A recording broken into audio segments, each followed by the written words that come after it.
باللہ من الشیطان الرجیم بسم اللہ الرحمن الرحیم۔ شروع کرتا ہوں اللہ کے نام سے جو بڑا مہربان نہایت رحم کرنے والا ہے۔ آپ دیکھ رہے ہیں ہمارا اسلامک یوٹیوب چینل۔ اگر آپ ہمارے اسلامک یوٹیوب چینل پہ نئے ہیں تو ہمارے اسلامک یوٹیوب چینل کو سبسکرائب کر لیں اور بیل آئیکن کے نوٹیفیکیشن کو آن کر لیں تاکہ ہماری ہر نئے آنے والی ویڈیو سب سے پہلے آپ تک پہنچے۔ تو آج کا ہمارا موضوع ہے معجزہ ہمارے پیارے نبی کا۔ حضور صلی اللہ علیہ وسلم کی ولادت ہوئی تو حضرت سیدنا عبد المطلب گھر پہ موجود نہیں تھے۔ کعبے کی دیوار مرمت کرنے کے لیے تشریف لے گئے تھے۔ عبد المطلب فرماتے ہیں کہ میں مرمت کے بعد کعبے کا طواف کر رہا تھا۔ میں نے دیکھا کہ بیت اللہ چاروں جانب جھکا اور مقام ابراہیم کی جانب سجدے میں پڑا ہے اور تکبیر تسبیح کی آواز آنے لگی۔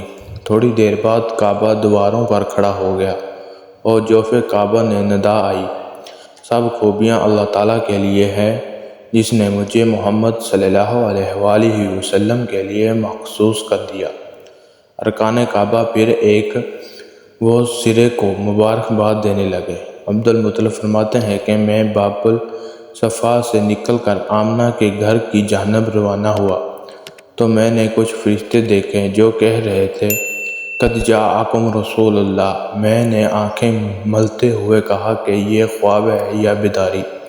آمنہ کے مکان پر کچھ پرندے چکر کاٹ رہے تھے اور کمرہ سے مستوی کی خوشبوئیں آ رہی تھی۔ میں نے پوچھا کیا ہوا ہے تو مجھے بتایا گیا کہ سید مظہر خیر البشر کی ولادت ہوئی ہے۔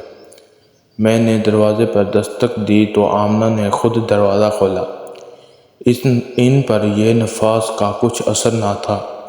میں نے آمنہ سے پوچھا تمہاری پیشانی کی چمک کہاں گئی؟ آمنہ نے کہا وہ چمک دنیا میں اتر آئی ہے۔ مجھے حاطب سے یہ ندا آئی ہے عبد المطلب اپنے پوتے کا نام محمد رکھنا۔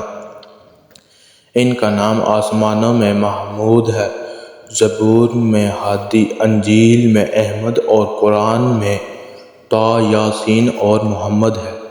میں نے آمنہ سے کہا مجھے یہ تو بتاؤ پوتا تو دکھاؤ۔ آمنہ نے کہا آئیں وہ کوٹھری میں ہے۔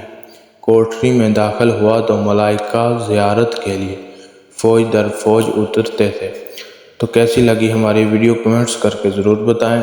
تو ویڈیو کے آخر میں آپ سے گزارش ہے کہ اگر آپ نے ہمارا اسلامک یوٹیوب چینل ابھی تک سبسکرائب نہ کیا تو سبسکرائب کر لیں اور بیل آئیکن کے نوٹیفیکیشن کو آن کر لیں تاکہ ہماری ہر نئے آنے والی ویڈیو سب سے پہلے آپ تک پہنچ سکے۔ شکریہ۔